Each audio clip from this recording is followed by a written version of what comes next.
Bismillahirrahmanirrahim. Assalamualaikum warahmatullahi wabarakatuh. Ontoteologi. Jadi kajian ontoteologi ini masih berkaitan dengan bab sebelumnya, yaitu ma'rifatullah. Bagaimana kita mengenal Allah sebagai Tuhan kita, sekaligus juga menjawab isu-isu atau gagasan-gagasan yang mengarah kepada peniadaan Tuhan, baik peniadaan secara fisik maupun peniadaan secara peran. Nah, ontoteologi ini nanti kita akan berkenalan tentang salah satu cabang ilmu yang dibahas terkhusus di dalam tradisi pemikiran Barat berkaitan dengan ada tidaknya Tuhan.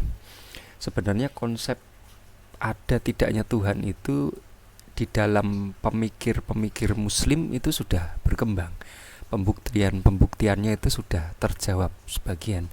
Nah, kita ingin melihat bagaimana gaya berpikir di luar Islam Barat itu memandang tentang Tuhan, memandang tentang Allah Tuhan kita, sehingga ketika kita tahu bagaimana cara berpikir mereka, kita juga nanti akan bisa menjawab dan juga lebih mantap terhadap keimanan kita terhadap Allah Subhanahu wa Ta'ala.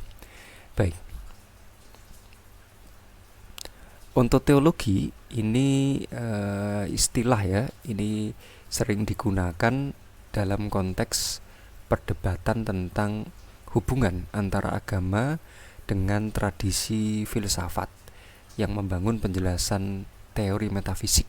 Nah, ontoteologi secara etimologi atau secara bahasa, kata ontoteologi itu gabungan dari beberapa kata. Pertama dari kata ta onta bukan onta hewan itu ya, ta spasi onta. Kemudian ada juga kata theo dan juga logi. Theo itu Tuhan, logi itu logos. Nah, kata ini merupakan bentukan dari kata ontologi. Kalau kita belajar nanti ketemu sama bab epistemologi Islam ya, kita nanti ketemu sama ontologi, aksiologi, dan epistemologi. Nah, ontologi ini hampir sama dengan ontoteologi itu. Nah, jadi ontologi yang mendapatkan sisipan kata theo. Dari ontologi kemasukan kata theo. Nah, secara bahasa juga ta onta yang di awal tadi ta onta itu berarti ada. Sedangkan theo berarti Tuhan. Logi atau logos berarti ilmu pengetahuan. Maka ontoteologi adalah ilmu pengetahuan tentang ada atau tidaknya Tuhan. Lebih pasnya di sini ada ya, karena onto itu artinya ta onta itu artinya ada. Nah, baik, itu yang pertama tentang asal muasal ontoteologi ini. Nah, konsep ontoteologi itu dikemukakan dalam konteks filsafat Barat ya. Pertama kali itu oleh Immanuel Kant. Jadi kalau teman-teman nanti membaca buku-buku kok ketemu sama nama Immanuel Kant, nah ini salah satu tokoh yang mengangkat tema ini, mengangkat isu ini. Di dalam karya beliau ini ada bukunya Critique of Pure Reason. Nah, nanti di dalam buku itu ada anak judul lagi, Critique of All Theology Based Upon the Speculative Principle of Reason. Nah, jadi Kant ini adalah seorang filsuf ya di Barat yang agak-agak agnostik sebenarnya nih orangnya, agak-agak agnostik. Bagi dia Tuhan itu tidak bisa dibuktikan secara akal. Tapi kalau tidak bisa dibuktikan secara akal bukan berarti Tuhan tidak ada. Nah, begitu. Jadi agak-agak agnostik lah. Jadi Kant itu mengungkapkan konsep ini dalam konteks semua usaha rasional untuk membuktikan keberadaan Tuhan. Jadi usaha-usaha akal yang digunakan untuk membuktikan bahwa Tuhan menurut mereka itu ada. Nah, kalau di Barat ini orang-orang karena tidak ada wahyu ya. Kalau di Islam kan kita punya pegangan yang sangat kokoh, yaitu wahyu. Ini juga sumber ilmu pengetahuan kita.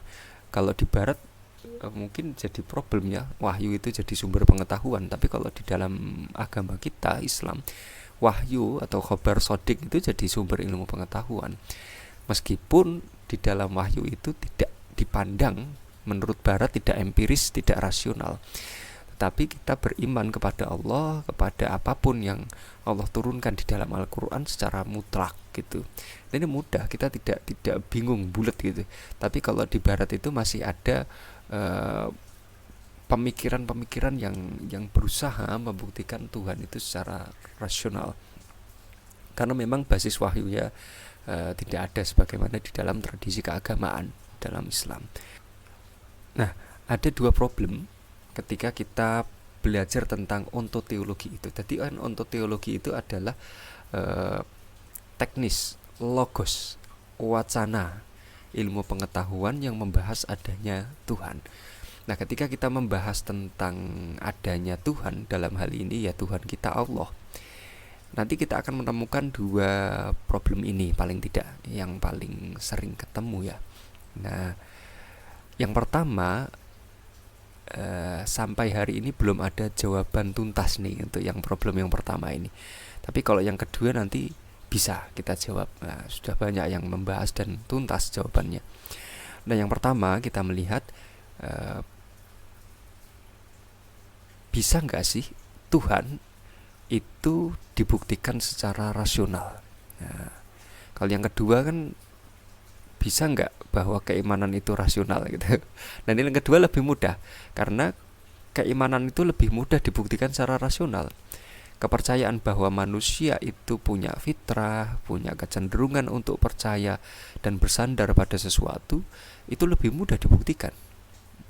Ya kita sendiri buktinya kan, sejarah manusia sendiri buktinya bahwa kita butuh sesuatu untuk bersandar. Nah, maka dari itu pertanyaan kedua itu lebih mudah dijawab. Tapi kalau yang pertama, sebenarnya Tuhan itu benar-benar ada nggak sih?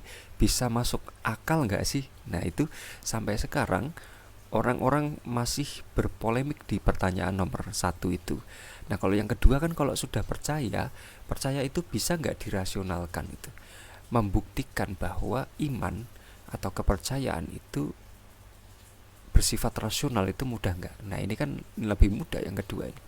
Nah, baik, kalau di dalam Islam ya, dua pertanyaan ini kita iakan langsung.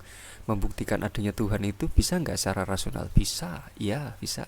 Membuktikan bahwa beriman, percaya kepada adanya Tuhan itu rasional nggak? Iya, bisa juga. Kalau yang pertama itu kan membuktikan adanya Tuhan, yang kedua merasionalkan keimanan. Bisa nggak? Bisa, bagi orang Islam mudah gitu kan.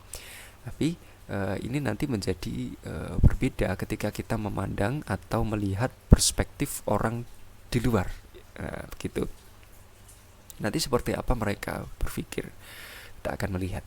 Nah, isu-isu semacam ini bagi sebagian orang mungkin tidak menarik ya, Pak, kok bahasnya gitu-gitu, itu buat apa sih?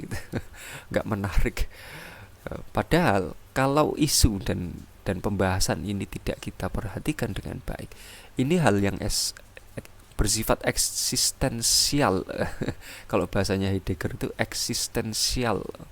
Jadi hidup kita itu tidak akan dalam kalau pertanyaan ini tidak bisa kita jawab itu.